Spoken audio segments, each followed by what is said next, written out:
I'm talking about. See? So how long have you been here? About a month now. Yeah? Yeah. And have you been predominantly in San Francisco? Yeah, I lived here all my life.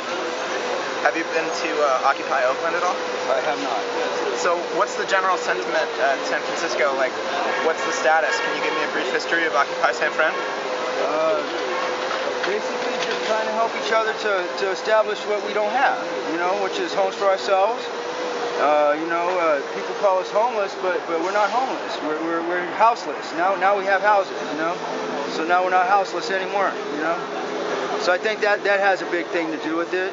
I think that it also has to do with just the way things are now. It seems like it's so corrupt. Like for instance, our mayor here in San Francisco, he lied to us right to our face, said that he wasn't going to run for mayor if he was put into power as mayor when he was a supervisor. And then as soon as he could jump for the power, he went for the power and lied to us straight to our face, and we still elected him. What does that what does that mean? I don't understand that. Well, what do you hope to get out of this?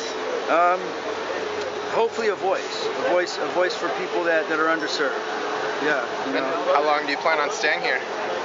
I plan on staying till the end. Whatever happens, something's going to happen. I think we're on the verge of a change. And what would that change be? Ideally for you, what would that change be? Well, for our politicians to keep whatever they say to us while they're campaigning. If they don't fulfill those things that they say, then they don't get no money from us. Because if I was put to a job, you were put to a job, she was put to a job, and we didn't fulfill that commitment that we made, we wouldn't get paid for it, right? Yeah. So why do we do it to our politicians? That seems reasonable, fair, right? Yeah, totally. Yeah. So I mean, because they always say that they deserve the money that they're working for because they're working so hard, but working for who hard and how hard, because to me, I mean, if you see, I don't know, you've been documenting Occupy's other places, then you know that there's hundreds of people that are upset about the same things, Oh, there are thousands. Yeah, and thousands. That's exactly. I can't even fathom, I mean, I'm just one of nothing, you know what I mean? So where do you come from? I come from San Francisco here, yeah. I grew up in the Mission area, which is a few blocks down the street here, 24th and Mission. Grew up, went to school here all my life. Got into a divorce and became homeless, houseless. I like to change that name. Yeah, homeless has a bit of an ugly connotation. Right, yeah. Doesn't really reflect. But we have a home. America's been our home ever since we've been born. That's what we're born into. We're born into America. That we're American, and we deserve to be having a home. Yeah. Well, can you explain what this whole situation is?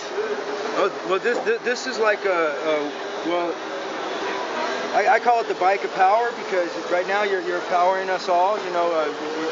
Everybody here is getting free Wi-Fi, which our government promised us, but we the people have to put it out ourselves for us to be able to have it for ourselves.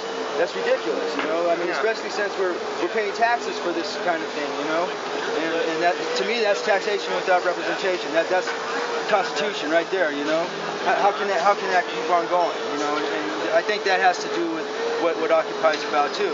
Again, I'm only speaking for myself here. I don't speak for Occupy at all. I mean, because Occupy is Occupy, and everybody has their own perspective on it. I can only give you my perspective, and that's all I can speak for is my perspective. What kind of perspectives are the most overlapping, would you say? That we're tired of not having good jobs. We're tired of not having health coverage. We're tired of paying our politicians to lie to us. We're tired of not being able to get a job when we need one. Just simply in pain. We need to have a job when we need to work. I mean, if there's no work, how are we going to support our families? How are we going to do the things that capitalist life make us do? We have to go spend. Everybody spends, no matter who you are. Yeah, man. You have to spend $1. You have to spend a penny. Whatever it takes, the energy like you're doing right now. That's why this is called the bike of power, because now you're realizing how much power you really have here. I mean, not a lot. I'm pretty tired. No. Look at what you're making, bro. You're making this. Seriously, this is your power right now. That's what you can be thankful for. Everybody's getting benefit off of what you're doing right now, bro. And it should make you feel good because, I mean, even if you're just out here in your leisure or you're doing your homework or whatever you're doing, you know, you're not only doing it for yourself, but you're doing it for everybody here because everybody's getting a piece of you right now. Yeah. You know, even if it is just electronic, you know. Well, thanks for giving me the All right, opportunity. Chris. All right, man.